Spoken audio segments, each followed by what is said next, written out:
Just staying on one path is potentially never good for any of us. I actually kind of dismiss the whole work-life balance because if you're doing something you love, the two worlds don't need to be separate. I recognise that you have to top up your own cup and you have to look after yourself. And I think that's what people are getting at when they say work-life balance. So you have to recognise what it is that enables you to be your best self.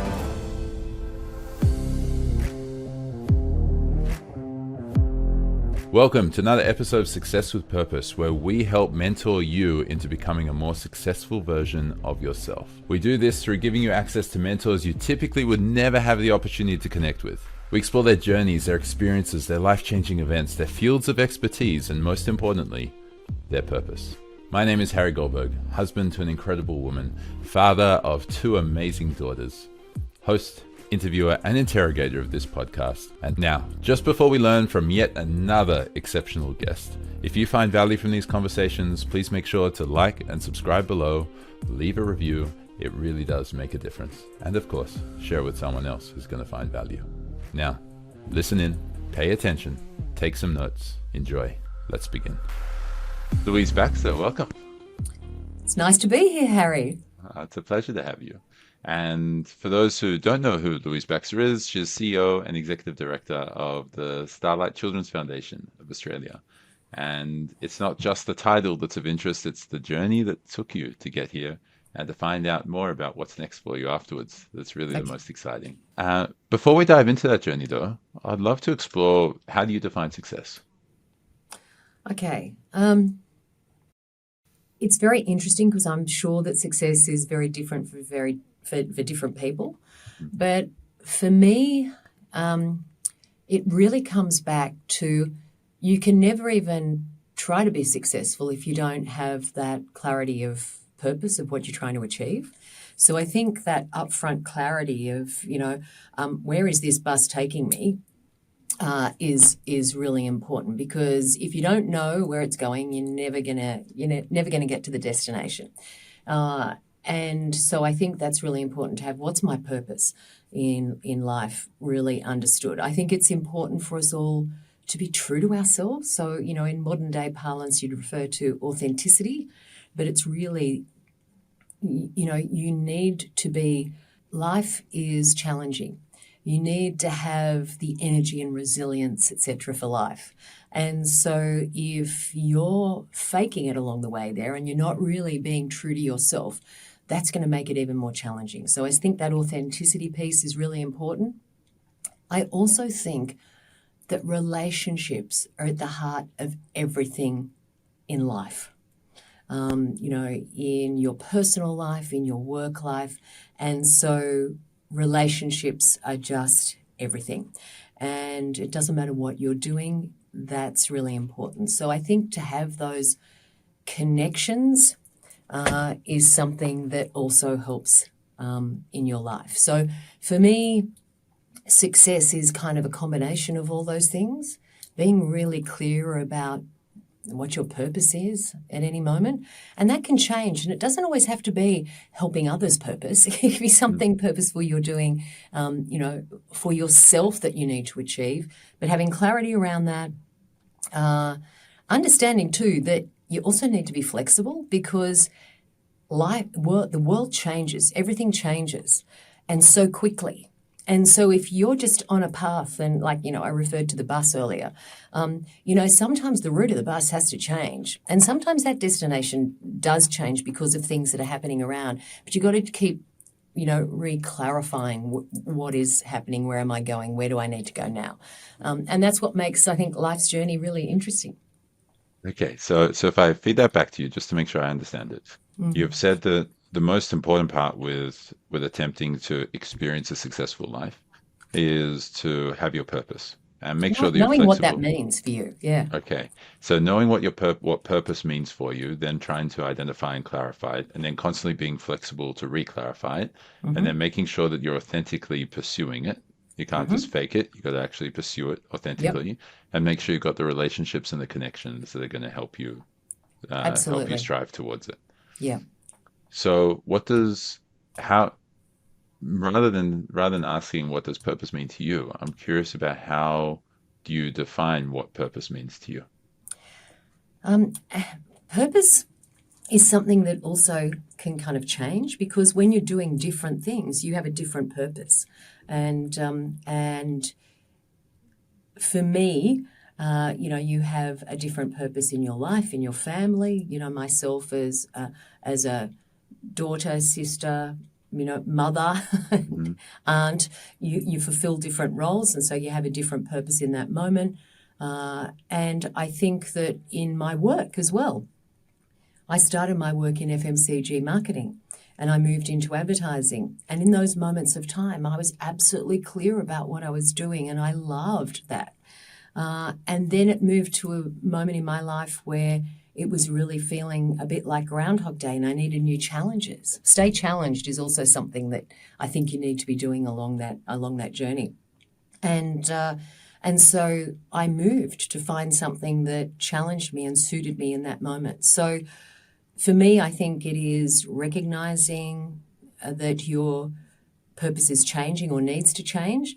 And sometimes, I actually left Starlight at one moment and I went back to the corporate world.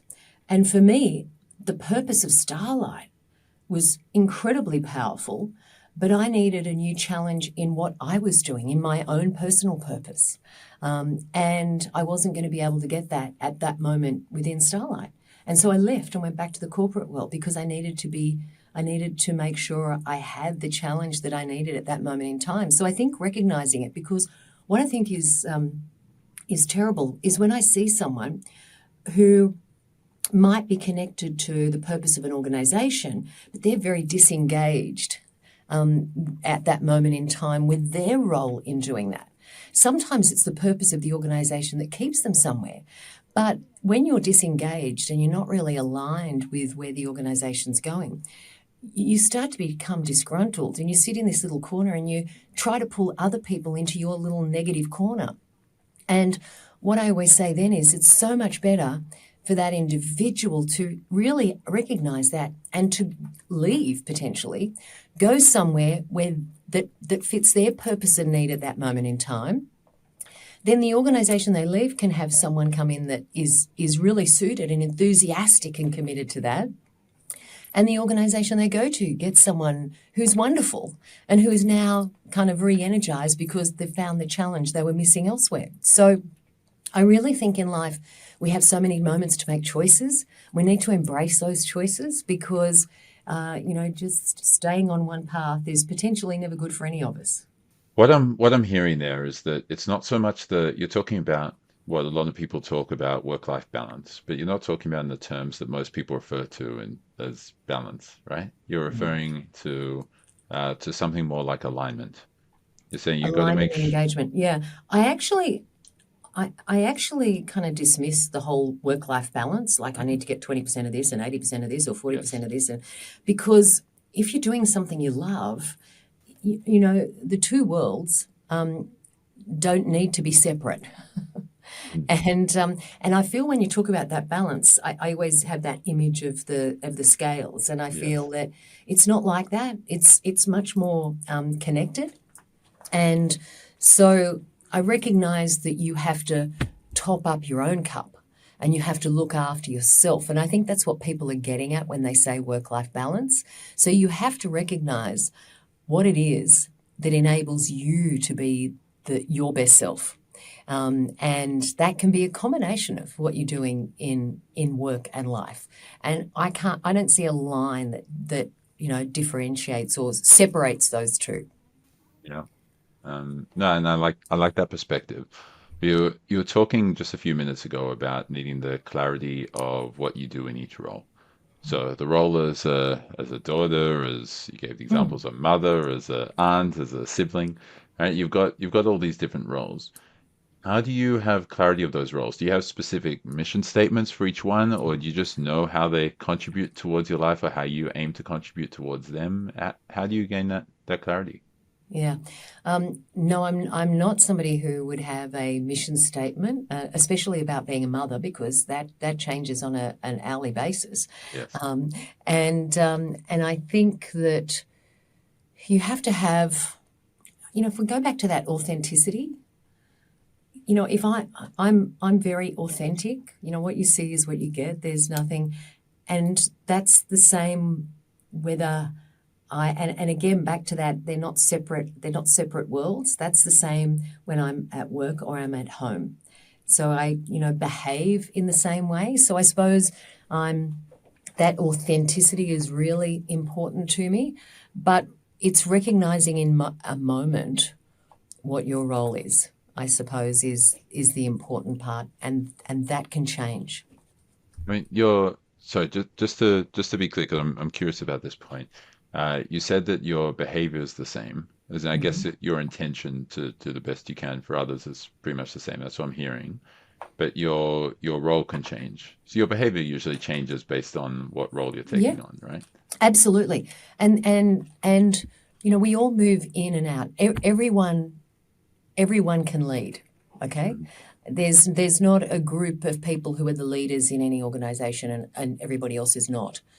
Everyone in an organization should lead. And in your family, everyone steps in and out of leadership roles and they change. It's like, who's organising the next milestone birthday party for blah within the family group? Somebody will put their hand up and everyone supports them and falls in. So everyone knows their role in supporting that and somebody's leading it. So I think that you move in and out of that at work and in life. And I think that if you recognise that everyone can lead at any moment in their life and has leadership capabilities, then people can embrace that, and then they can have the best shot at being their best self.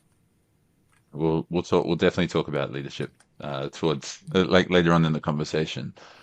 That gives me a decent image of what you're talking about, of what success actually means to you. You're referring to it as this idea that you need to get clear about what your purpose is, and then you need to be authentically you based on the role that you're playing in that particular area of your life where your purpose aligns to that particular area. Yep. And then you make sure that you build the relationships and the connections to be able to create the best possible outcome based on what your role is, either as a leader or as a supporter, or just simply being in that role and bringing your best self to it. And the way you bring your best self is by making, well, for you, it sounds like it's making sure that you have a challenge associated with it as well. Yeah. And I think that, in life, and I'm a big believer in positive psychology, and that we all make choices at any moment that impacts our ability to be positive. And we also all, no matter how positive you are, have moments of being down. You have moments when you're challenged, and we all have those moments where those automatic negative thoughts start to just crawl all over you. Those ants start to crawl all over you. And sometimes you just have to have the tools to go, stop, recognize that's an automatic negative thought. What am I doing here? I'm going down this rabbit warren that's, that I don't need to potentially. And I share a joke about this. You're invited to a dinner party and you hear who's on the guest list and you have that, oh my God, no, that person's going moment. And you think, oh, I hope I'm not sitting next to them. They drive me crazy, blah, whatever you're thinking. If you just stop and say, look, let me just step back. Let me give that person the benefit of the doubt. Let me go in positive, because if you go in negative, you're potentially going to drive a negative outcome. And you go to that thinking, I'm going to be really open-minded. Generally what happens is you sit and have a chat and think, you know what, that person was much better than last time I met them. And I sat beside them. And if you're a person who is interested versus trying to be interesting, you will find out lots of things about that individual. And you leave that dinner party and the world's, it's a better place. And I just think that, if we can stop those automatic and negative thoughts, because people go down and they go, oh my God, I think this is happening. And that will then lead to this and that will lead to that. And we waste so much energy as humans, I think, reacting to those automatic negative thoughts. the boss calls you up for a meeting at 2:00 and you've gone through this thing in your mind of what's happening. And if you step back, that's potentially not happening at all. So I think that having tools in our life and making sure we build that toolkit so that you can always put yourself in the best, most positive position, and kind of always assume that people are well intentioned, then that goes a long way towards improving how you live your life. Okay, so it definitely improves your experience of it. Maybe we'll put a pin in this here, just because I'm curious about discussing it in more depth later on. You're Okay. saying that most people tend to have positive intentions based on your experience. Absolutely. There are those times when they don't, of course, and so I'll be curious to discuss how, and maybe as we go through your journey, you can let me know some of those times where that's come up as well, and what's helped you form this definition of success. So if we take this lens and we put it towards Louise Baxter's journey, where did this journey start for you? I suppose when I left school, I'd worked part-time at David Jones. And in my first year of leaving school, I decided to just take a kind of what was not known as a gap year then, but just a year off and work full-time at DJ's. And it was actually, my intention was to potentially study architecture, and I started working in the store manager's office doing all of the budgets and all of the analysis. Now, back in those days, we didn't have fabulous computers which would do that. So it was very much manually doing all of that analysis and calculating all the percentage increases and all that. And that was what I was doing. And then seeing the promotions that drove the changes in sales, etc. And that's when the kind of marketing bug bit me, because I could see, firsthand how you could change people's buying behaviour in those instances. And so that was when I decided that was of interest to me. And so I actually got a role at Reckitt and Coleman, a full-time role, and part of that had me. I was a junior and I was working on reception and I was working in the computer team doing the punch card verification, and also some time in the marketing department. And then after a small, can't even remember the time frames then, it's so long ago, but after a while, I was taken 100% into the marketing team, doing all that analysis work, etc., that I'd enjoyed previously. So I'm a real numbers person. I love numbers. They give you so much information, but you also have to be careful because it can change people's behaviours. And within organisations, from a people and culture perspective, what gets measured is what matters to people, and it can drive their behaviour. Sometimes not with well intention of setting up the metrics. They don't kind of they have unintended consequences. So I started work there, and then I went to TAFE and I did marketing at TAFE part-time while I was working full-time. So I know that one of the things that you had set up in questions was decisions that you've made, potentially, and at that moment, if I had that moment over again, I probably would have gone to university versus TAFE. Okay. But the reason that I went to TAFE was because my bosses at that moment in time said, "You're getting so much hands-on experience here. You're already working in marketing. It will be," and they all had degrees from university. They were like, "It will be a waste. We know what you're going to be taught, and you're kind of."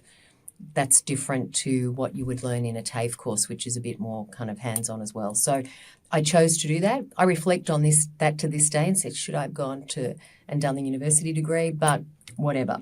So, as in, you're saying, should you have done the university degree part-time instead of yes. TAFE, or should Yes. you have done it straight away from day one after finishing school? No, probably part-time. I really enjoyed working and, doing things part-time. Yes, it was time-consuming because, and I remember I had courses on Friday nights from 6 till 9 p.m. And when you're young, that's hard. But that worked for me. So, I like working and I really enjoy work. So it kind of just flowed on, and it was an extension of my work, and I enjoyed it, and I did learn. So that was good. So I started there. I worked in FMCG marketing, then across Reckitt and Coleman, Arnott Snack Foods, which was actually the joint venture, the launch of the joint venture with Pepsi Foods to launch the Pepsi snack brands into Australia. And that was exciting. I then worked at Johnson & Johnson. I headed up the strategic business unit for baby products by the time I left. And then I moved to the agency world, and I worked in advertising for around 15 years then, about 10 of those at Leo Burnett, where I was on the Sydney board, and then started with two other people, an agency which still exists to this day called Brave New World. And working on big brands. So I worked on, during that time in agency, I worked on Kellogg and Procter & Gamble. I worked on government business like the Reserve Bank, all of the New South Wales Tourism, all of the Road and Traffic Authority businesses, so all of those safety campaigns, etc. And I really enjoyed what I was doing. I then had a moment which I always laugh because it occurred around my 40th birthday, so I say midlife crisis, where I had a moment of, so I was doing well. I'd been, earning well for a long time, and had this moment of, could I do something more worthwhile with my marketing skills than what I'm currently doing? So that started to play on my mind. And at that moment in time, so if you go back to when I started to do that, which was 2001. So when you started to do that, and had that thinking about doing something different and, changing, doing something more worthwhile, it was at a moment when the third sector or triple bottom line reporting was kind of first in vogue. Okay. And so what I thought I'd do was move back into a corporate social responsibility role. Okay.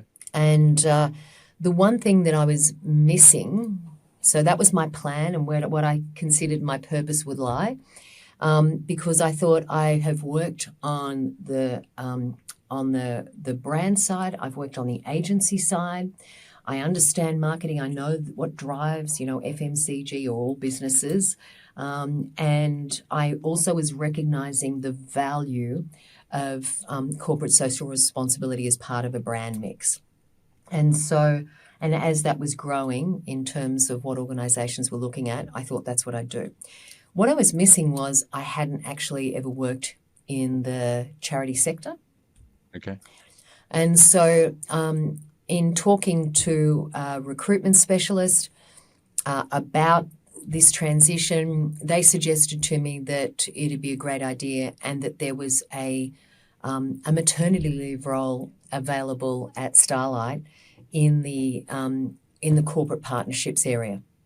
Okay. And so that's when I transitioned from a life that I'd loved in the marketing and advertising world across. And at that moment in time, I thought it was for 6 months, and that I would then be able to, have a fully fleshed out kind of CV to move into more authentically into one of those corporate social responsibility roles. Okay. So if we wind back just a little bit, you were saying that before you were asking this question, like, could I do something more worthwhile? You said that you were really enjoying what you were doing. What was it? What was it that you were really enjoying about all those various marketing campaigns and marketing roles that you were involved with? I love brands. And a brand is like a living and breathing thing, and you can change the way people feel about it. I love how people connect with brands. And, I love the way that through communication, you can potentially change, in the first place, people's behavior, and then longer term, their attitudes towards those brands. So I really love brands, and I loved the creativity that I was involved in on a daily basis. I love the variety, because when you're working on the client side, like when I was at Johnson & Johnson, it was all about baby powder and baby products, and that's where the thinking was. And that's what you're doing every day. When I work to the agency side, the variety is so wonderful. So you're working with, smart business people, but in a variety of sectors. And I loved that variety, and the fact that you're moving from working with somebody on, ensuring that people in, 20 plus different languages understand the importance and value and how wearing a seatbelt can be life-changing, to working on, a campaign to encourage people to have a break in New South Wales or launch, a new shampoo. I loved it. I loved everything that was associated with that, and how you saw all that comms come together. So, and I loved when a great campaign that I'd been involved with was, hit the public domain and people would see it and comment on it. So I really enjoyed that. I enjoyed the creative to and fro within the agency of getting to that campaign point. I loved thinking about the strategy of where products could go and how they could be changed, and also that you spend a lot of time listening to customers and listening to what they think about brands and new products. I worked on a lot of new product launches. So is that why you enjoyed the agency? Because it gave you the variety away from just the 20 products that they have in Johnson & Johnson across to this whole variety of a whole range of different things which you're doing. Absolutely. It was the variety. And also you're closer to the creative development side. So the creativity of the colour and movement. So whereas when you're on the client side, you're working more in, working on the production requirements. You're working with the factories on the, how do we get this product up, is a different side of what you're doing to when you're at the agency. Okay. And you're referencing earlier on as well, you're talking about unintended consequences of changing people's behavior. What did you mean by that?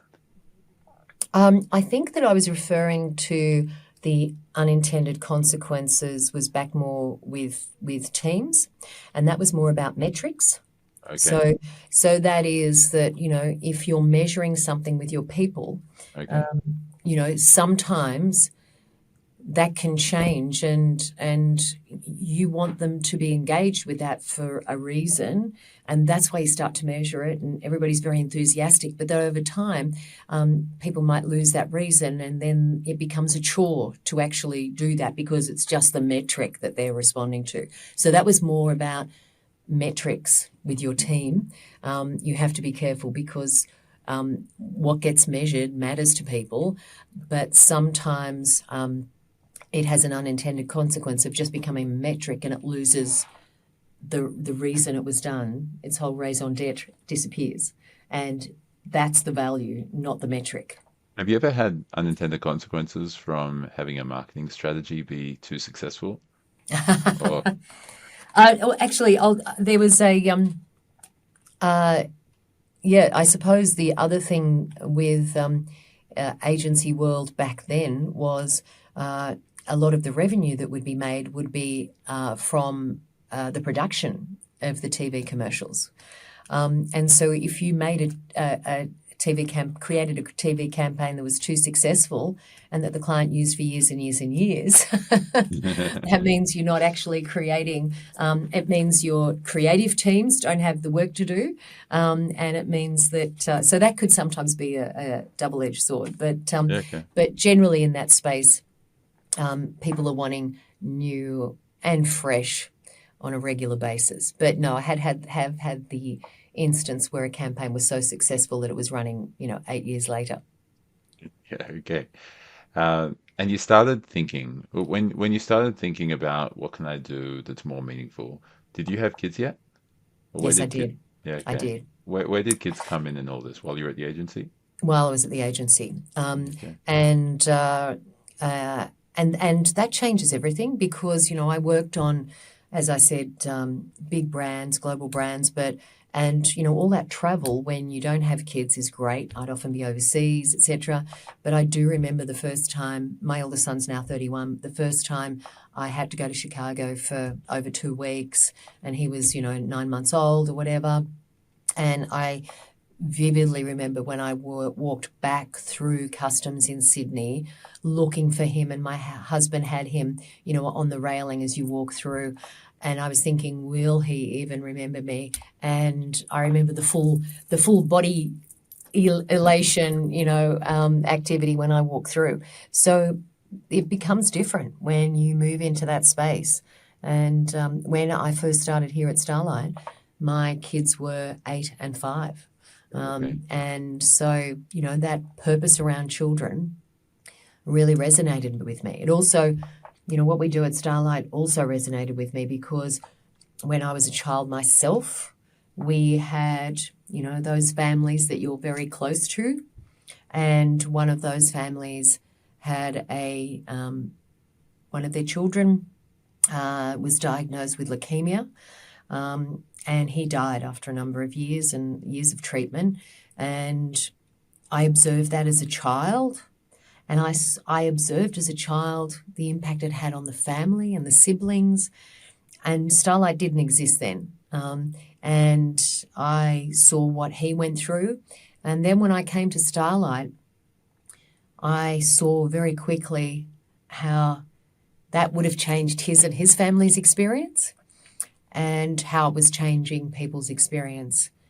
And I'm a big believer in childhood because childhood is everything, and every child should be happy and should just that absolute joy of childhood. If you ask a child, can you dance? Can you paint? Can you sing? They enthusiastically answer yes to all those things. You ask an adult those same 3 questions, and they basically say no. Now, you're not asking, do you do it well? Because, in fact, we can all sing, dance, and paint. We might not make our living out of it, but we can all do it. Whereas kids just enthusiastically, do that. And to see serious illness take that joy of childhood away, because that's what the treatment can do. And for Starlight, we give that back and it changes everything. That really kind of resonated with me. So not kind of resonated, absolutely resonated with me. Okay. And so you had kids, you realize not only can I do something more with my skill set, but also is this is this impacting others enough? But also can this role, is it possible still that this role that I'm in can continue to be aligned with my role as a mother, which is completely different to as a role as a wife and as a role as a career woman? And you started realizing at that moment, oh, I don't think it can. I need something which is more local. I need something which allows me to be more present at home. Yeah. Yeah. Yeah. And you still wanted to make a difference. Like you still wanted to do things that were positive. Absolutely. And see, I consider all my time in agency land, when I was in FMCG marketing, I loved what I did, and I considered those products that I was working on were all, positive, and I loved what I was doing. So it was not a change in that, but it was just something that would create probably more positive impact. Could actually flip something, really into a positive. That's what I was looking to do. Okay. And so you made that shift. You realized, or it sounded like a recruiter convinced you that the charity piece was missing in your Yeah. career. Now, and I came here for 6 months. Mm. Okay. And as soon as I arrived at Starlight, while I had a remit that was here, one of the things that I actually always look for in people as well is, yes, you can be blinkered and you have to be really good at your specific role, but you got to be thinking about how it all connects, because it all connects in. So I must admit I was here, and because I was here on a 6-month contract, I was observing, but I was thinking, why is that happening? And this could potentially be more effective or efficient, or could grow if this was handled a little differently. So I started having those kind of chats with the CEO, and after a little while, they spoke to me and said, what would it take to have you stay here at Starlight? So I made the choice to stay. And the one thing is, you know, when you do come to this sector, there's also a financial implication, because, you know, you don't earn what you earn in the corporate world, but you're adding value in a different way. And so, and that, you know, that feeds my soul, tops up my cup. So that's good. But you have to consider it. And there are a lot of people who I know who look at coming to this sector, but just can't make that decision from a financial perspective, because it does impact, you know, the family, and that is absolutely fine as well. So, and we're not paid poorly, but we're just not paid like you can be paid potentially in the corporate world. Is it what type of fraction is it? Are you talking like a 50% of what you would be at a It large changes over organization? time. No, it's not potentially that big, but it can be significant. It was bigger when I first joined than it is now, but so it means that you have to. Yeah, when I first joined here, I think I took over a 60% decrease. So, Yeah, okay. But you know, so that you have to think about that. But you know, it really worked for me, and I love it. You know, I have left and gone back to corporate world as well, so that's, you know, that's also part of my story, and fits with that it's okay to leave scenario too, because you have to recognise when things aren't working. And don't be a martyr and stay at that organisation, because your lack of alignment and engagement will just start to infect other people. Yeah. Okay, there's an interesting part of what you just shared there before we continue with your journey. You had lots of chats with the CEO about some of the areas outside of your area that could be improved or could be done differently. Most people are very hesitant to talk to senior leadership about something that's outside of their formal wheelhouse or what they're being paid to do. But specifically taking on that, specifically deciding to give that feedback and engaging, sounds like it actually gave you that next opportunity. Yeah, I think you need to be careful though. I didn't go in and say,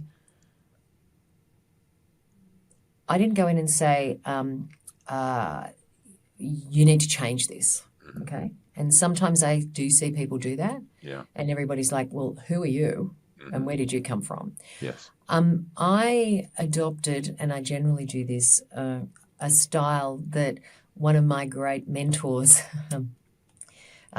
shared with me a long time ago, and that is become a naive inquirer, because, you know, you're looking at things and going, why is it happening like that? Not, oh, I know how this could be better. So I just be like, why are we doing that, and why? And the thing about the way Starlight was structured was that we are actually a national organisation. We were set up nationally. There are lots of organisations in our sector which are established state by state and have a really cumbersome, inefficient, federated model, which means you can't, and they have boards in all those spaces. We were actually a national organisation, but we'd set our structure up to be kind of quasi-federated. Right. And the thing is that there was no legal composition in play here, whereas other organisations, they have that. So it's often really challenging for them, because they have to get all those federated boards on board to move to national. We were already national, but we were divvying things up, and the way our board was structured, etc., was reflecting that. So over the years, that's all changed, and we are now one seamless national organisation. with one national governance board and then advisory boards, which we work with around the country. And that works, and that makes us the most effective and efficient. But we're putting obstacles to that efficiency in our way, which didn't need to be there. So I suppose up front, I didn't come in with, I'm the knight in shining armor with the solution. Sure. But I was like, why are we doing this? And has anyone ever considered that it might be more efficient if we looked at moving things this way or that way? And so I can remember back, even the PR function sat in a state function reporting into one state manager, but it was a national, and it was just like, what is going on here? So it was all, it just needed a bit of review. So I started just asking those questions about why could you, and has anyone ever considered, and what do we think it could look like if we could change that? I wasn't the knight in shining armor with all the answers, still not. Yeah, sure. But just started to ask questions about could we, were there ways that we could do things maybe slightly differently? Which is an interesting point to note from that, is that you couldn't have been seen as attacking specific people. No. Because you were looking at the overall structure. You're looking at how things were done rather than how people were doing it. Okay. You don't get anywhere attacking individuals, never. And you also have to be very cautious, even when you're asking about programs that exist or products or whatever. You have to be very cautious because there can be people who are standing around you, listening to you, who are incredibly emotionally invested in creating that program or product. And so you just have to be aware of that and understand that. Back to those relationships. Yeah. So you're constantly, whenever you're having a conversation with anyone, you're constantly aware of who else is around, who else is in the room, who else might find out about the perspective that you're taking here, and how might that impact them, and what are the ways that it could potentially be done better in alignment with how they want it to be done better as well. Yeah. You said who might find out, which sounds like you're doing things sneakily. So what I'd actually kind of do is I'd always be very transparent, but I'd be thinking about, and I talk about when I have to write, a speech or a piece of comms. I know some people sit down and immediately get the keyboard out and start writing. I spend so much time thinking before I ever put pen to paper or start to type, who am I wanting this message to be for?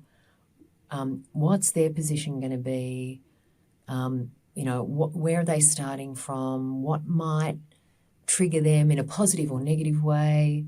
So you start to think, and I think a lot about that. So I've kind of written things often in my head before I ever sit down, because you have to do those tests on what's appropriate and what is a fact and what's something you might feel and you need to investigate more. So you got to think about that.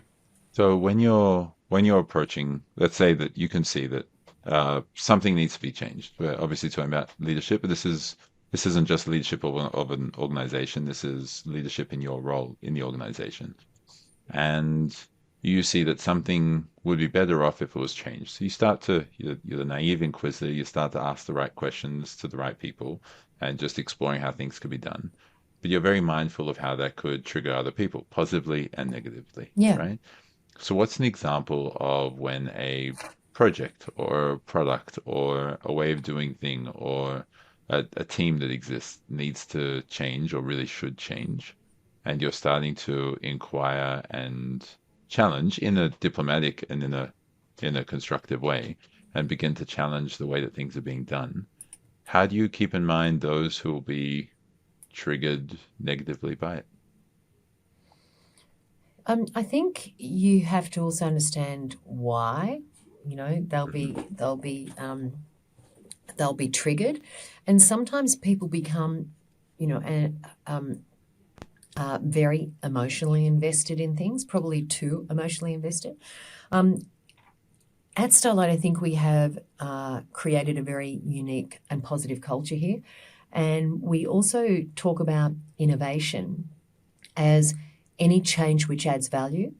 And I actually have CEO Innovation Awards, which I give out on a every 6 months, and people nominate people and teams, etc., throughout that time. And we've also given those awards over the course of time to things people tried which didn't quite work and go according to plan, because you must have a culture within an organisation where failure is also okay. Now, not failing all the time and not failing at the same thing multiple times, because that's just stupid. But when you try something, making sure you're managing risks, but give it a go. And then, okay, that didn't go according to plan, but what did we learn from that? And how can we improve on doing that as we move forward? Now, that being the case, people can be very fearful of change, and humans' attitude is always, what am I going to lose? People go to what am I going to lose? Oh, there's change. What am I going to lose in that?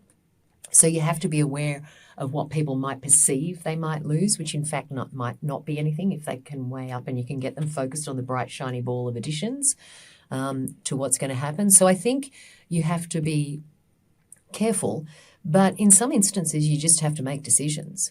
And I hope that within Starlight, I know that within Starlight, I'm not making the decisions and changing things top down. I want people to find those and feed them up. Now, sometimes I stop and think about things and might say, I've just been thinking about this, and what does everyone else think about it? And I'll start to socialize the idea. And I encourage the team here to socialize ideas too. And what socializing an idea is about, if you take something right through and fully kind of flesh it out, even if you've done that in your mind, but if you put that down on a piece of paper as a presentation or in a document to someone, their reaction is going to be, whoa, look at this is all done. And if they hate it, even if they hate it right from the start, they're not going to say that if you've taken to them fully fleshed out. Mm-hmm. So what I encourage people to do is, even if you've taken that thinking right through to the end and you've got a presentation or a summary page that shows it all, leave that back in your, on your desk. Sit down with people who are stakeholders within this and go, I've just been thinking, what about if we did A, B, C? And what would you think? And what do you think if we I'm thinking about changing this and how we could get a better outcome if we did this, but what would you think?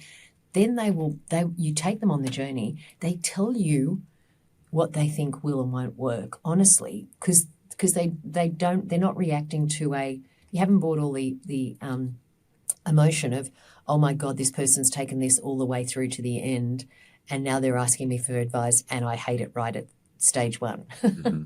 Yeah. But if they bring you in and socialize it, so we encourage people to kind of socialize that.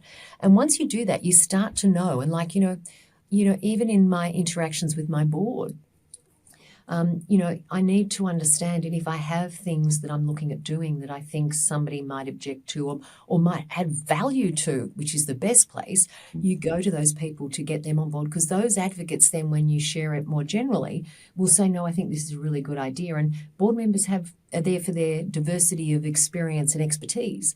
So select the ones that have that expertise and that the board will hear loudly, and socialize ideas with those people. So I think you've got to do it across everything you're doing if things are going to be successful, because you just can't push things through. And we're very kind of open and transparent. Now, the other side of that is, no matter how much of that you do, at some time, some people will you just have to agree to disagree, But that doesn't mean those people have not been heard. And sometimes I think people say they don't listen. It's like, well, what's the example of that? And it's like, well, you asked us for feedback. We told you this, and then it's like, well, no, we agreed to disagree. Not that we didn't hear you. We heard you loudly, but we also heard all these other people who really supported that idea. So I think you have to move things slowly to move quickly. Okay, and that's a That's a really refreshing perspective as well, because I know a lot of people really struggle with this idea of, well, I've got to hear everybody, and then they struggle to then disagree with people that Mm. they're hearing, especially if it's disparate views. Yeah, well, if you're a leader, Mm. it's not a popularity contest. It's what's best for the organization. And we just come back to what is best for the children and the young people who we support. That's that's the end decision making question we ask ourselves. And in doing that, we are also, we are wanting to ensure our team can be their best self, that our donors and, our volunteers and all those people who support us can be their best self and agree. But sometimes, a volunteer might think that we should be doing ABC. We say, no, that's not. It's like, don't stay being a volunteer and be really negative about that. If we're not doing that anymore, then so be it. A decision's being made. So, and you have to be comfortable with that. And I know that there are people who will disagree with things that we've done or changed, but I still would support the fact that we did those, made those choices. You've made an interesting point here, which is talking about keeping on the mission. You keep coming back to the actual mission itself, Yeah. right? Like the leader. I love that you said leadership's not a popularity contest. No. So how do you keep that mission? How do you keep such a big organization on the mission? Like it's a large organization, right? How many employees at Starlight? Around 400. Yeah, okay. So And 400 then employees. plus our volunteers who work, Mhm. support us in the Starlight Express rooms in the hospitals around the country and in our events. You know what? We've had such clarity of our vision and mission and that does everything. So, and I talk openly all the time. If you are not aligned with our vision and mission, you should think about why you're here.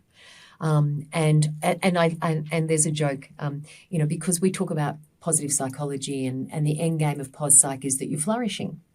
And I always say, if you stay here and you disagree with the direction we're going in, you just become disgruntled and unhappy, and then you try to make other people unhappy. And why do that? Why torment yourself? I always say, go and you can flourish somewhere else. So one of our team said to me once, I'm going to get you a T-shirt that says, go flourish somewhere else, which is not the Flourish off, will intent. you? That's right, flourish off.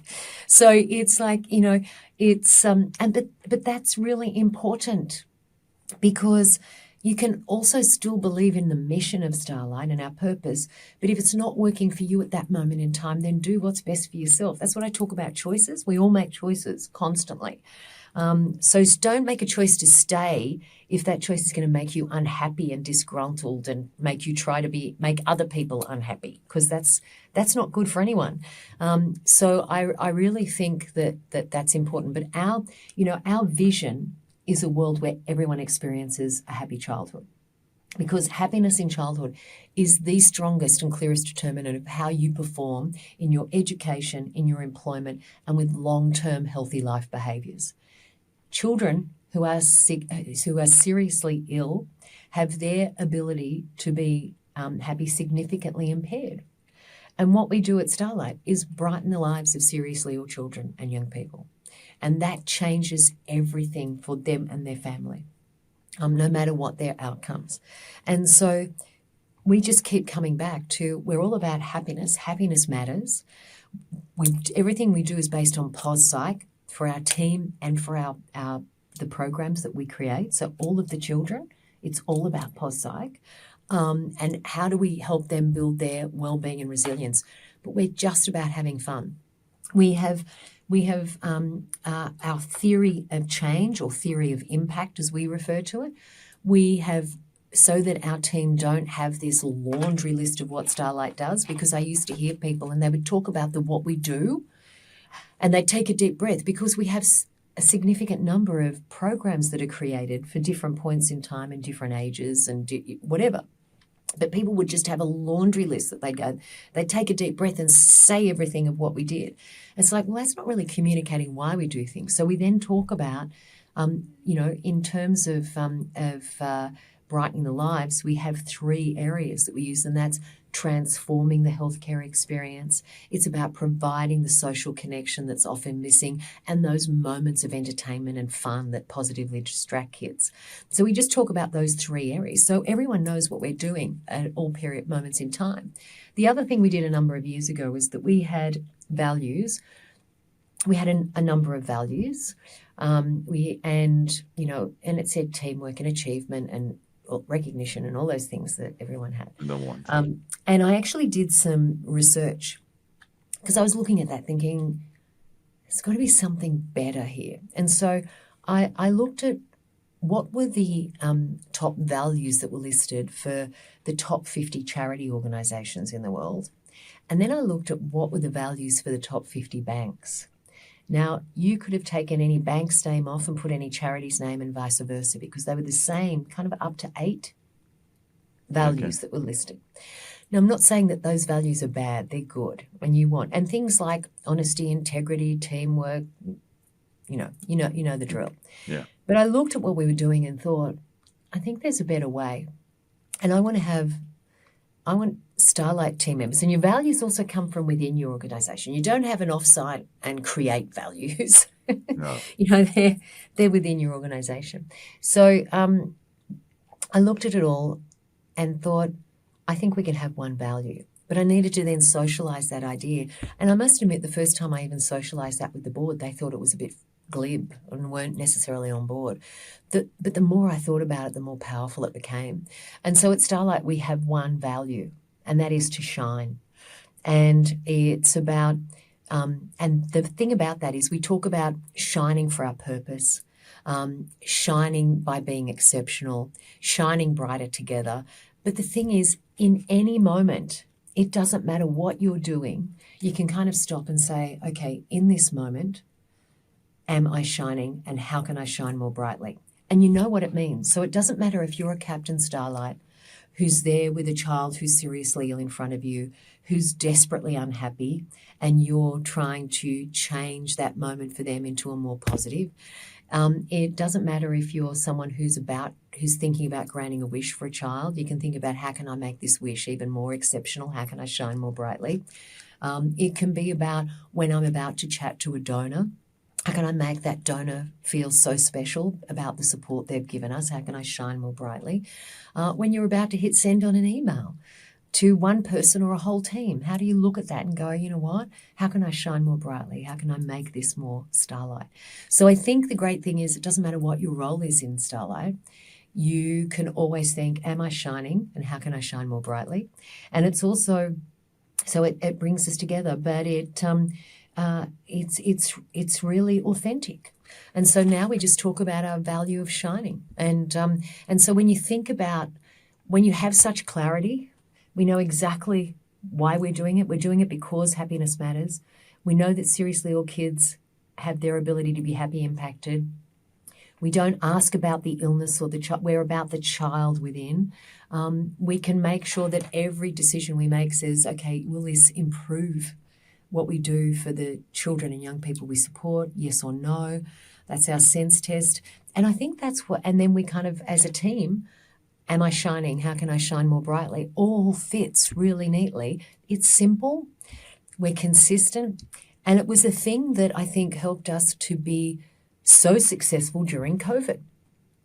Because, I can't tell you how the world of health was disrupted, significantly. We were an essential service and remained in every hospital, but every hospital had, every children's hospital had different rules and regulations. We had to move so quickly. All our face-to-face fundraising was impacted, but we'd already been trialling digital fundraising. We were ahead of the game and we could fast track that during COVID. So we actually sat down and said, let's not just use a Band-Aid approach through this. What can actually make us smarter, better, more effective, efficient in the long term, not just in 2 months or 3 months or 6 months, however long this is going to last. And weren't we silly, because we weren't thinking the time frame that it was, but it was all about, okay, what we can do, how can we pull resources that we're not going to be using in that space into another space to speed it up. And that's what we did. Okay. That leads to an interesting part. Like, I mean, the majority of charity owners, or sorry, charity runners, I should say, charity executives and CEOs I've spoken to, tend to also have been the founders. What's it been like for you taking over the charity rather than being the one founding it and bringing it up? How's that Um, experience been? well, I think it's interesting. I mean, I started at Starlight when it was more than 10 years old. Okay. So, but the thing is, we've grown significantly. So when I started, Starlight was its revenue was under $10 million.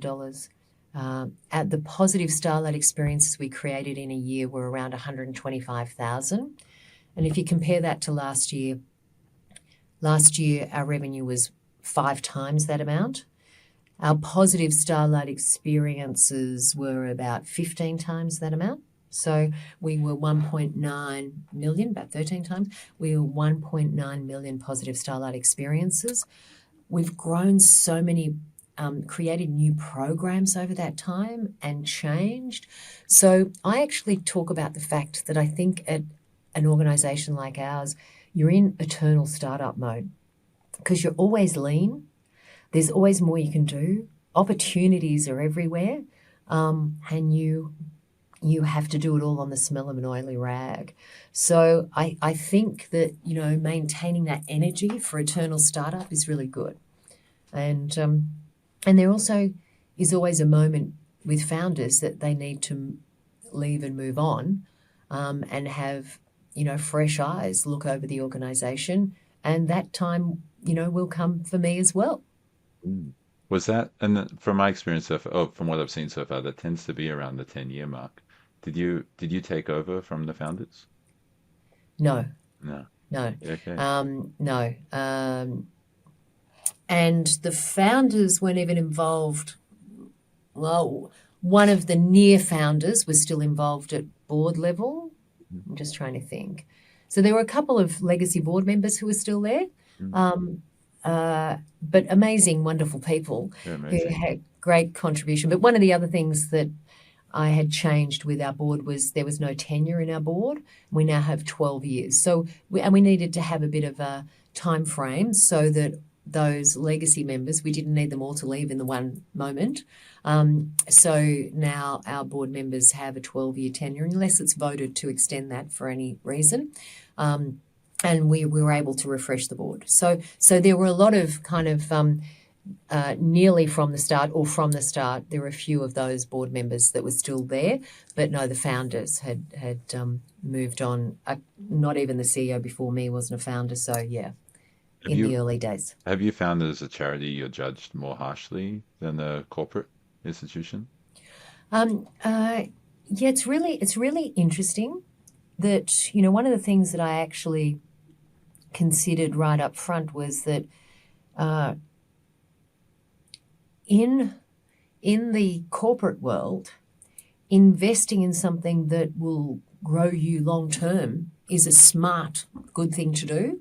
Yet in this sector, you're judged on financials in any given year, potentially. I think that's changing. And I'm very open to say you must invest to grow. And if we don't invest, in fact, there's this really interesting thing that a lot of people who are really great business people in the commercial world consider this world that you can't invest in future growth, and you have to just run it with virtually no costs. And I always consider that we would never have grown to the level we are now. We would never have been able to move from 125,000 positive to 1.9 million if we hadn't grown our revenue base. And you have to invest in doing that. But we're growing all the time. And what you need to look at, I never understand why people, if people in the commercial world are investing, what they're looking for is future return on investment. Mm-hmm. Okay? They don't ever ask the organisation about their cost of sales or cost of goods or anything. But in this sector, there used to be, and I think we're really moving, the next gen are recognising that focus on the impact, because, our impact is $5.30 for every, we create value in the community, $5.30 for every dollar we invest, for example, in a hospital program. So let's talk about that.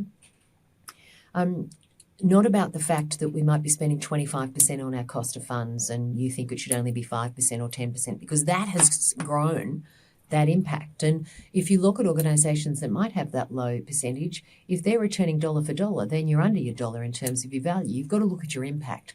So it has to be a different equation and lens that you look at this sector with.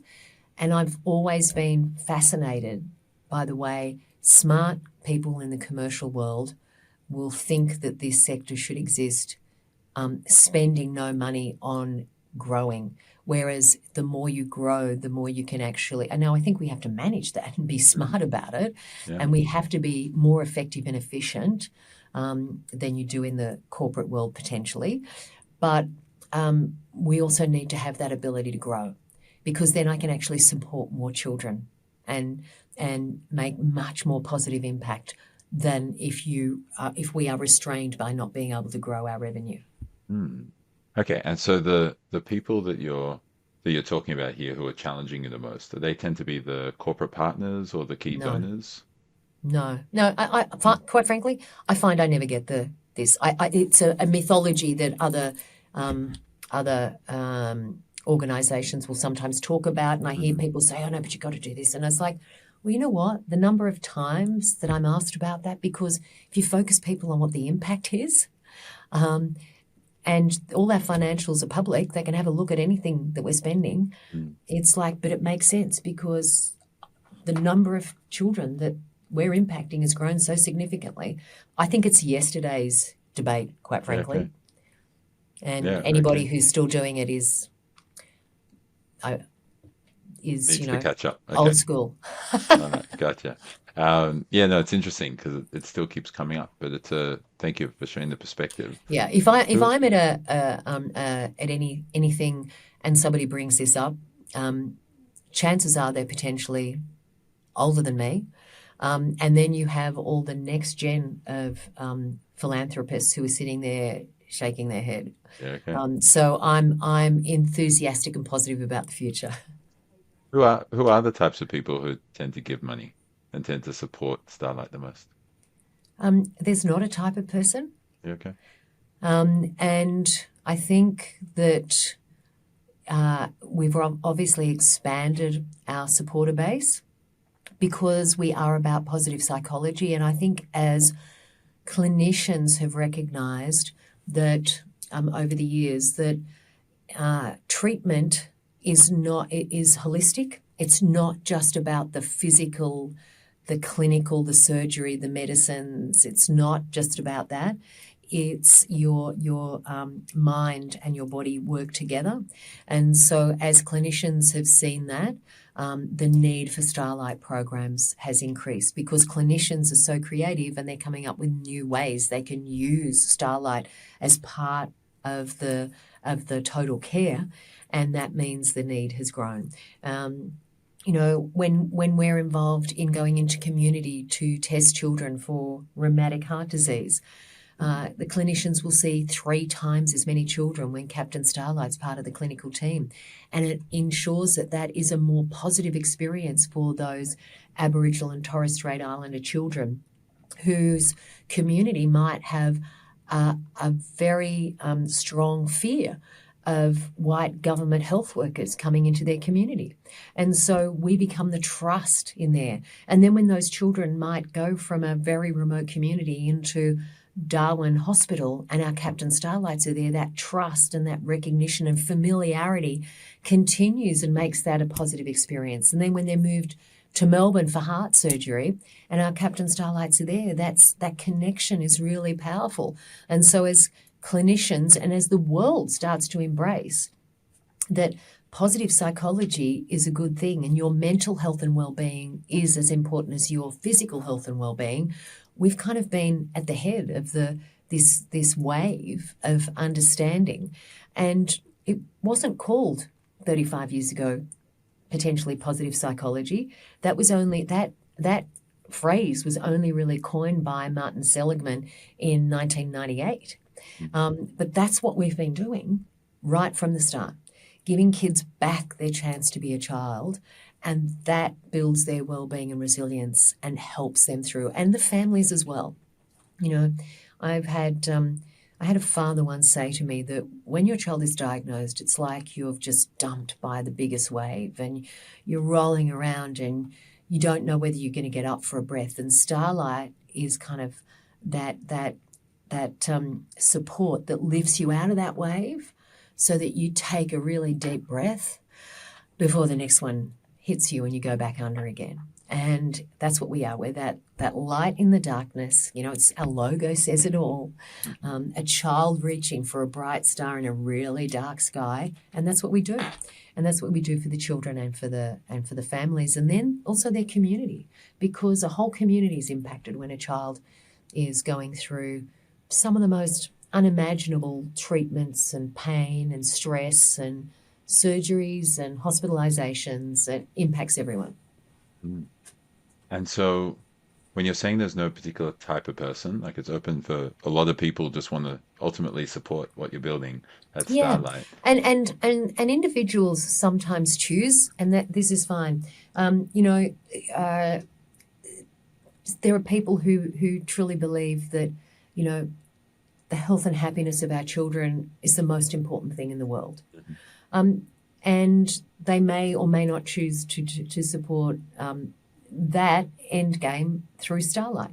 You know, there are people who say, I actually believe that's the case, but at this moment in time, I think the environment really needs our support. So people choose different things at different times, or people can have a portfolio of organisations they support. And, you know, when that occurs, Starlight is the most trusted children's charity brand in Australia. So that's a really strong place for us to be. Okay, so I'm mindful of time for you as well, and so for both of us, and I'm just bringing it back to the journey that you've been on and that you're still on. You mentioned about 5-10 minutes ago that there'll be a time where you need to pass on the baton as well, right? So I'm sure that this role has opened many doors for you for the next phase of your career as well. What's next for Louise Baxter? What's after Starlight? Well, that's an interesting question, and I don't think I've got a firm answer for that. But I think that, you know, when I do step out of this role, it will be at a time when Starlight is flourishing, and really growing, and I'll be really proud of what the team's achieved here. I don't think I'm the type of person that could be idle, so I'd be looking for something that really you know, tops up my cup. When I did leave Starlight last time round, I went into the sport area. I'm a big sport enthusiast. I love sport. I think it's a great equaliser in this world, and so that's something that I'm always interested in. So yeah, I think there would be lots of options, some of which are kind of associated with this sector, and some that are completely outside. Yeah, okay, interesting. Um, just a couple more questions to round this off. Like you've had an immense experience throughout this whole journey, and I'm sure you've learnt some exceptional things along the way. And your sons, it's the two kids you've got? Yep. Yeah. And your sons are older now, they'll probably be adults by now, I'm guessing, Yes, that's or right. My eldest was married 4 weeks ago, so yeah, that's wow, lovely. congratulations. Um, what do you what do you wish to really pass on to them as an example, or to all, I'm guessing millennials now, to all who are on their journey? They're focusing on what they're going to do in their career. They're focusing on Yep. what they're going to do in their life and how they can put in their energy and their effort to Yep. achieve great things or to live a better and more fulfilling life. What would you like to say to them to give them words of Well, encouragement? I think if you go back to the start, you know, that always be true to yourself, Hmm. you know, be doing something that makes you happy, that tops up your cup. Um, uh, have purpose, agree with what that is for you, and you don't always have to have purpose. Like I've talked to people and they've said that their purpose is this, but they work in this sector. It's like, yeah, but you can fulfill that purpose in your life, and you can, as long as you make sure that where you're working is a positive thing and you can see the value in whatever it is you're working for, that's a good thing too. So they're not dissimilar, and ensure that you always contribute and top up your relationships. So I think that those things that I started with are good life lessons that I'd hope that my kids will have observed in their parents' own life and behaviour. My husband has been a career teacher, and that positively changes people's lives. And he chose that, even though, recognising that that's something that is also incredibly undervalued in this world. Okay. Along with nurses and a whole other people that should be paid way more. But, so I think that they're the lessons that I hope that they would see. On that point, there are two more things now which I want to ask you about. There's this, and then there's also a little bit more, if you happen to share, about this naive inquisitor that you were referring Yeah, to. naive inquiry, A naive inquiry. But you took that pay cut, a more significant one in the beginning, less of a pay cut now compared to what you get elsewhere, but it's still a pay cut compared to what you'd be getting in corporate world or commercial environment. And it must have been a big challenge to go through like a big decision-making process ultimately to decide for you and for your family to take that cut and to take the pay cut for what you're doing. How did you make that decision, and why did you make that decision? I really wanted to do this, and money doesn't make you happy. And so I think people need to be really aware of that. I see some people, in my role, I sometimes meet people who have incredible wealth, and I sometimes don't see happiness there. And so I think those things aren't connected, and your happiness and fulfillment in your life is much more important. So, but you also have to be able to, put a roof over people's heads, feed them, and, have that capacity for those things that you love to do. So you need to make sure you can tick those boxes. But, yeah, there's been moments that we've had to manage things really tightly and forego on some of those things. So, and sometimes you just fill up your expenditure with stuff you don't really need. So there's always that. So you must have had moments where you're like, it's pretty tight. We're trying to, yeah. And how did you make the decision to persist with it and to continue? I think it just comes back to, and sometimes you do have to make the decision, and the financials are important, and you might have to make that decision. But I have just loved the authenticity of this sector. The team I work with, the people that I come into contact with, even if they're a really tough business person in their role, when they're talking to me, the conversation is about how they can change lives and make a positive impact and create. So you actually are in this wonderful position where you get to see the positive side of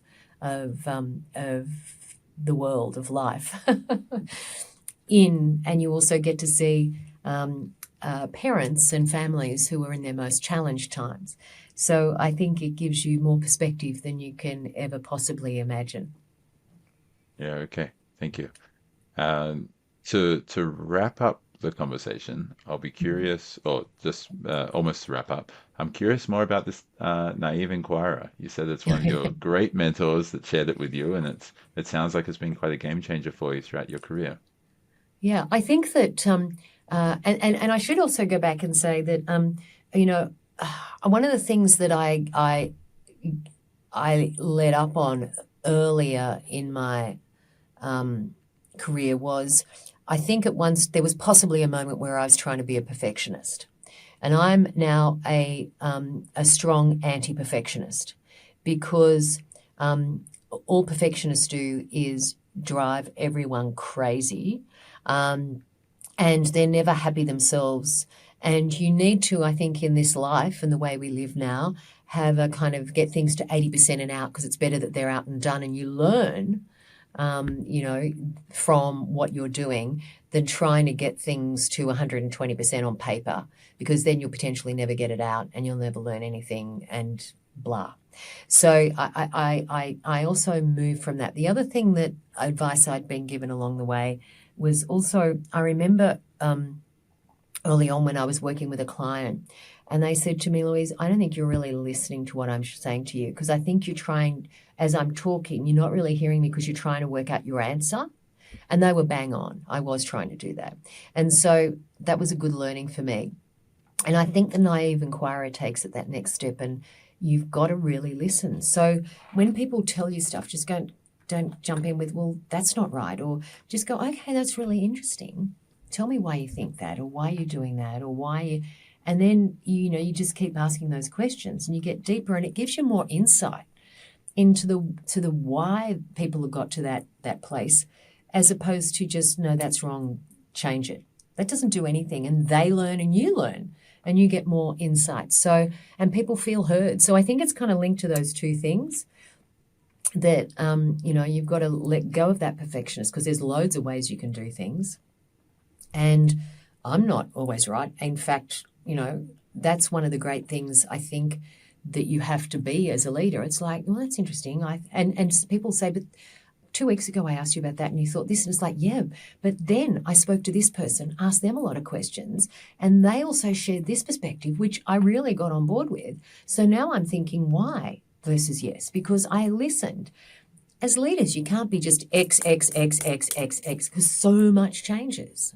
And there's so much flex in this world. And so you've got to hear. So the naive inquiry just helps you to be able to do that. How long do you listen for, like intentionally listen for, before you start to share your perspective and your views? I don't have a time frame, because if I'm really intrigued, and it might not be appropriate then in that moment to even do that, because I might need to just distill that even further before I even think about it. If you're listening to prove your point, and you're only hearing things one way. But if you're really listening, you're just listening, and you're really hearing stuff, which might change where you currently are or might not. So, but if you're hearing to reinforce the position you're already in, well, that's not a good place to be. I wouldn't recommend that to anyone. And is there a specific way to round out the naive inquirer, as in to feedback what you're hearing from the other, or to find a way to loop back to the conversation and make sure that they recognize that they're being heard? Is there a way to show people that I'm definitely listening to you? I mean, as simple as repeating things back to people.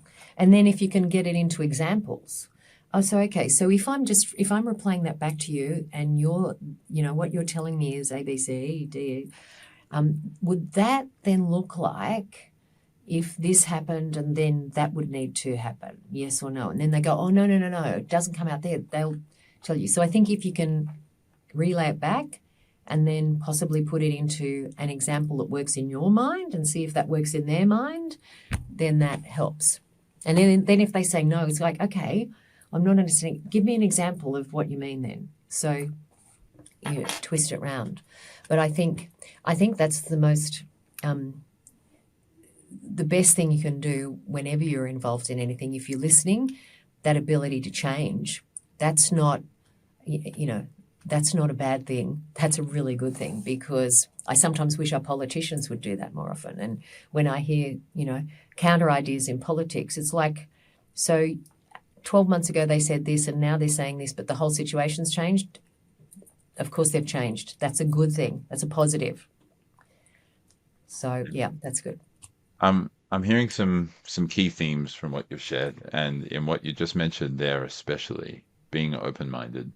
It's essentially what you're referring to before, of making sure that you can let other people take the lead. It's almost as if when you're taking the lead and listening and understanding and inquiring, naive inquirer, that you then let them take the lead in the conversation and the thinking and the pursuing the thought and expanding it out and building it out. And then you make sure that you have the capacity and the right skill set and the knowledge to be able to take back the lead based on this new information that you've learned. Because Yeah, what's the point of listening? Like, what's the point of having people around you if you're just going to ignore their perspectives the whole time, right? exactly. Now, I'm just going to say the only thing where you might need to be really quick and just say, just change this now, Mhm. is, I don't know. I walk into an event of ours and I don't know, something hasn't been set up in the way that I know it was agreed with the sponsor or something. And you just walk in and go, that, like, I'm just using this as a very simple example. Yes, of But course. sometimes it's like, that is in the wrong place, or that slide has to change. Just change it now, take it out. You know. Yeah. So sometimes you do have to just go in the moment, that is just no, that's not where that's supposed to be, or that's not the way that was supposed to be communicated, or that's not, we need to change that right now because time is of the essence. But if you have the time, it's always better to go, okay, can I just understand why was that put there? Why did you do that? But sometimes it's 5 minutes to kick off and you've walked in and you've seen something and you go, I'm sorry to do this and disrupt this all at this moment, but can you just get that presentation out or change this or Yeah. so sometimes things like that do happen and you do have to just fix. Then my guess is that you'll try and debrief with those people, with the relevant people who Yeah, impacted that later on, and yeah. try and understand why that decision was made or not Yes, made in that's that right. way. Because it's never, you got to make sure people don't ever think it's a witch hunt, even when you're doing that. It's like, I just want to know, because we need to change the process. It's not about the fact that that didn't quite go according to plan, but is there something in our process that we need to change so that next time it does go according to plan? So it's never about the person. It's never a witch hunt. It's always just about, okay, that didn't seem to work. And sometimes, we're working with children who are vulnerable. We have strong safeguarding children and young people policies and things. And sometimes you just have to make sure something's in train right then. You see something that is not going to work. And, you have to do things. That's where your experience comes in. That's where you just decide That's right. it's time for me to lead. Yeah, that's right. So that's it. Yeah, Okay. that's good. Thank you for sharing everything that you've shared. Starting with this notion of success as being about your purpose in all your different roles, and making sure that across the whole spectrum of all your roles, that it's all leading towards your purpose. And then, of course, focusing on your relationships which you have, and being authentic to yourself and authentically true to who you actually are, and making sure that you are being your best self and always finding the challenges that can continue to inspire you to continue to be your best self. Yeah. And so you shared that throughout your journey of always loving what you do, always really enjoying your work, making sure you're very committed to putting in the effort and the energy and the time into whatever you need to learn and do and take action towards, and continue to take steps that are challenging for you and also help you thrive, help you find the variety which you love, which is why you moved across to agency, and help you do things which are more in line with rounding yourself out, becoming a better version of yourself, needed to move into charity. And I'm just going to say the one thing that we haven't kind of touched on is learning. Okay. And I think that you've constantly got to do what works for you. And I'm actually on the board of the Stanford Australia Foundation, and I was lucky enough to be the recipient of a scholarship to attend Stanford a number of years ago. I've also been back on study tours, which has been fantastic. And that's one example. But we now, support scholarships to really enhance the capacity of the sector here in Australia, and we do that by the scholarships, but also bringing people over. We've got an L&D experience occurring here today in our hub. But what is it? So keeping yourself up to speed. So I like to read. I like to stay connected. Whether it's publications that I subscribe to, and because the world is just so changing that you've got to keep interested in all of that. But also the team. Like, I learn so much from the team that's around me. It's amazing. And I see them do things that are remarkable. And I think one of the interesting things during COVID was we recognized how much we generally pigeonhole people. And we then asked, because we had a whole group of people who are on JobKeeper, but maybe their job in its normal form wasn't able to be, they weren't able to be involved in that at that moment in time. So then we found out more about their skill set. We had all these team members we didn't know had these amazing skills in different areas. So we moved them around and started using, some of our Captain Starlights, who are usually in the hospital, were creating our how to use the new finance system video. And we got one of the best videos we've ever had because it was so engaging and fun and stuff. And it was just like, wow. So I think learning is really important, and getting that, broader perspective is something, because I see that, as in your life, you need to be opening the blinkers, not putting them on and making them more firm. And, I'm also on the board of the Community Council for Australia, which is the peak body to represent the sector. And, it opens my thinking, because we're one kind of charity, but there are so many different types of charities that are all doing good things, but are smaller or significantly larger, or, with different issues that they face that work in different sectors. So I think learning and opening your perspective is also something that you need to continually do. Excellent, thank you. As we've wrapping up, final question for you. Is there anything else that you'd like to share off the back of everything that you've shared and diving into your journey and your perspective and your mindset and your purpose? Is there anything else that you want to share with the listeners? No, I think we've probably covered it all, and I hope that people can all find whatever it is that really sings for them in terms of their purpose, and they can be leaping out of bed every day to go to work, because I really think that if you can do that, that's the most powerful place you can ever be. A perfect note to end it on. Thank you, Louise. So I hope you received a whole lot of value from engaging in that conversation. What were the key takeaways for you? What can you schedule in your life right now to make sure that the time you just invested into listening to this exceptional conversation with this amazing mentor and this amazing individual is time that wasn't misused, but was time that you've allocated properly to enhancing your life and improving it? Whatever it is, schedule it now, practice it now, be the successful person you're meant to be, live with purpose.